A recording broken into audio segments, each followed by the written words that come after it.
you ask yourself, do you believe that sexual orientation is a choice?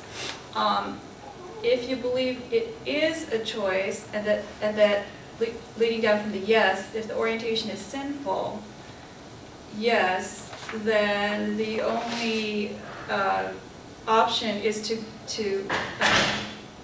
try to get healed through the gay to straight therapy, the ex-gay ministries, the Exodus International Jesuit Streams ministries. But if you believe that sexual orientation is not a choice, so no, but maybe the behavior is sinful, that is, being in a same-sex relationship, the sexual relationship is sinful, as John does, then you come out with celibacy, which is side B. These side B, side A, and side X are just terms that I think the Gay Christian Network came up with. They have a website, it's real interesting, GCN Network, I think. And then if you believe that the behavior itself, homosexual behavior itself is not sinful, you ask yourself, is all behavior okay? So if it's yes, then you have a free pass and you can be in all kinds of sexual relationships. But that's really not a Christian option, I don't think. But if all behavior is okay, no, then where that comes out is side A, which is a monogamous, committed relationship. So I'm at side A, JP's at side B. I think Michelle Bachman's husband is at side X, ex-gay ministries. I think side A and side B are legitimate ways to think about homosexuality, but two, I would want to respect the choice that that the gay Christian makes too. So my friend Gary, he was celibate for forever, right, for a long time, but he actually found somebody that he fell in love with, I mean, that's the way he termed it, is he didn't mean to, but he found, got to know a guy that he fell in love with, and I just felt like, well, who am I to say that he can't have this relationship after all these years? Like, I think he was in his 50s, when he found somebody that he really loves, and so anyway, I'm willing to support that. I'm willing to support the monogamous committed relationship idea. Does that make sense? Mm-hmm. So are there other questions? I was thinking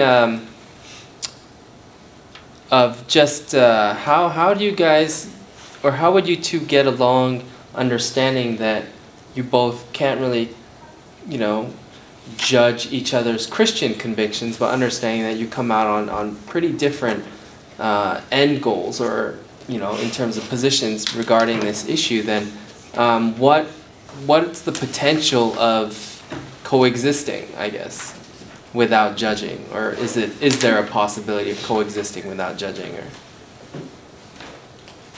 Like, could I attend JP's church? Or I mean, just what do you feel like? I mean, in terms of that issue, like, we could probably assume that Nancy will not be attending Panorama Baptist, especially, I mean, if she wants to come with her partner, or if she wants to, whatever, become a deacon or something. But then she wouldn't really be able to go to Evergreen either. I mean, what could be the place of harmony, I guess, regarding this, for people who don't necessarily, judge each other's Christian convictions, but might question the decision at the end of the day. Well, I don't know. Nori, in our case, we clearly had different beliefs about it, but we found a way to work together and respect each other's beliefs. But clearly, Second Community Church would probably be a better fit for someone, who is gay, or at least they might feel that it's a better fit for them. they would certainly be welcome at Panorama as far as I'm concerned. But yeah, then you didn't do the issues of leadership, but there's a lot of folks who I would not consider to be qualified to be a deacon, based on life decisions that they've made and such. So, I don't know, I guess the way I would answer that question is, could that person be a part of a faith community that I'm in, knowing what I believe? Because they could be a part of a faith community that I'm in, knowing what they believe.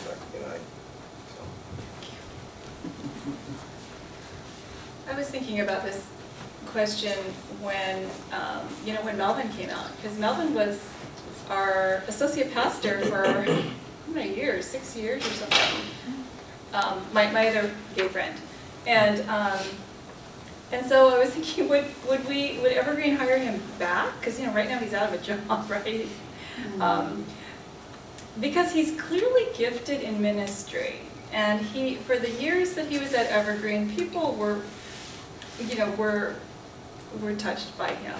That he provided grace to them, and godly ministry to them, and I don't think that he would be able to be rehired to be in that capacity. And the fact that he came out doesn't change his gifting, yeah, right? Yes. So I don't know, but it's a hard. That's very sad. Yeah, I mean, yeah. here he was, who was gifted, being very gifted and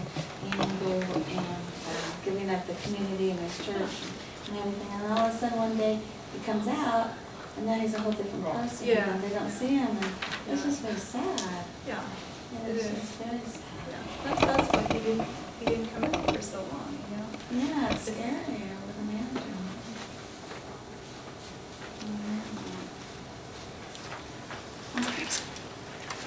I have a question, and thank you both for sharing your views. I think you guys are both clear and don't think about it. I mean, looking at the flow chart, and I personally know, a lot of Christians in the church who are homosexual or have homosexual tendency, who choose to not come out and choose to not tell anyone because they believe that the homosexual lifestyle is not right, and so they stay celibate, or they, choose to try to change their behaviors. And on the other hand, my friends who were in the church and grew up in the church as Christians and decided and struggled with their homosexuality and came out, just left the church and now don't really follow Christ, or at least don't have a place to follow and worship the Lord.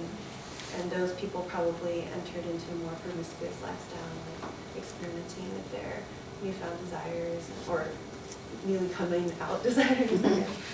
So I guess it's just, I feel like, at least I haven't seen many places that would practice the side A, like in actuality. At least I haven't been to any church or, been to any community where, and because marriage for, gay couples is illegal in so many places, I just haven't seen a place where that would actually. Metropolitan Church in New York is working in affirming, there's marriage and acceptance of it. And interestingly enough, there is a church in North Hollywood, a very small church, that is open to the gay, lesbian, transgender, bisexual community, but doesn't really seem to make a statement of affirmation.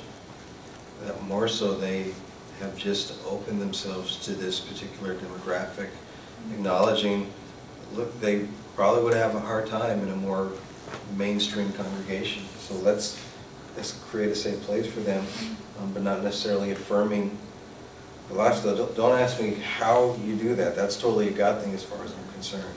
But there seems to be even some communities like that. So I think anything's possible. That's a very good question, very